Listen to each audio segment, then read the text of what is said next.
হিন্দু মহাজোটের পক্ষ থেকে আবারও সেই দাবিটি আপনাদের সামনে উত্থাপন করছি। যদি বাংলাদেশের হিন্দুদের অস্তিত্ব টিকিয়ে রাখতে হয়, যদি বাংলাদেশের হিন্দুদেরকে এদেশের চিড়িয়াখানায় না দেখতে হয়, তবে অবশ্যই হিন্দু মহাজোটের যে এক দফা দাবি, সংসদ, জাতীয় সংসদ সহ সর্বক্ষেত্রে পৃথক নির্বাচন ব্যবস্থা এবং সংরক্ষিত আসনের ব্যবস্থা করতে হবে।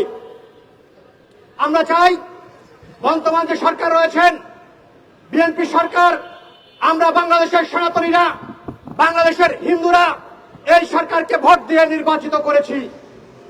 আমাদের কাছে, আমাদের হিন্দু সম্প্রদায়ের পক্ষ থেকে এই সরকারের কাছে দাবি, আপনারা অনতি বিলম্বে এই যে সংবিধান সংস্কার কমিটি হচ্ছে, এই সংস্কার কমিটির মাধ্যমে বাংলাদেশের সংখ্যালঘুদের জন্য জাতীয় সংসদ সহ সর্বক্ষেত্রে পৃথক নির্বাচন ব্যবস্থা এবং সংরক্ষিত আসনের ব্যবস্থা করবেন।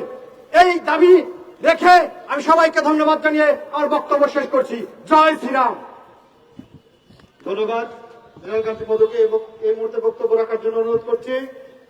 বাংলাদেশ জাতীয় হিন্দু মহাজোটের কেন্দ্রীয় কমিটির সহ ধর্ম বিষয়ক সম্পাদক সঞ্জয় চক্রবর্তী বক্তব্য রাখার জন্য।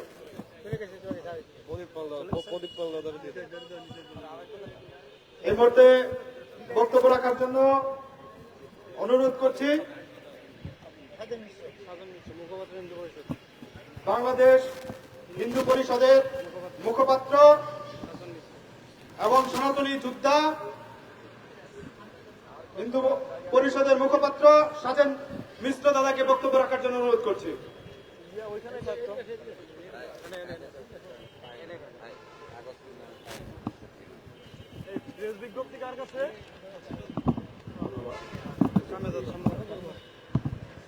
আজকে বাংলাদেশ জাতীয় হিন্দু মহাজোটের সম্মানিত সভাপতি এবং মহাসচিব সহ আমার প্রিয় সাংবাদিক বন্ধুগণ এবং উপস্থিত প্রশাসনের কর্মকর্তা সকলকে আমার পক্ষ থেকে শুভেচ্ছা।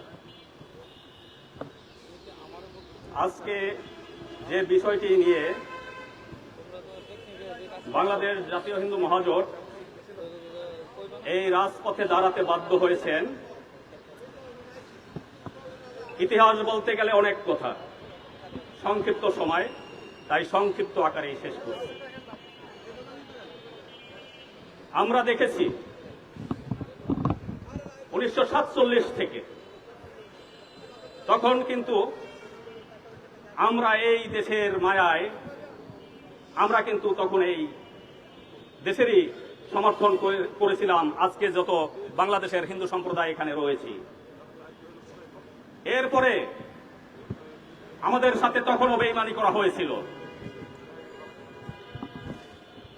আমরা এক পর্যায়ে আমাদের সংখ্যালঘু সুরক্ষা জন্য দাবি তুলতে বাধ্য হয়েছিল রাজপথে, সংসদে। এক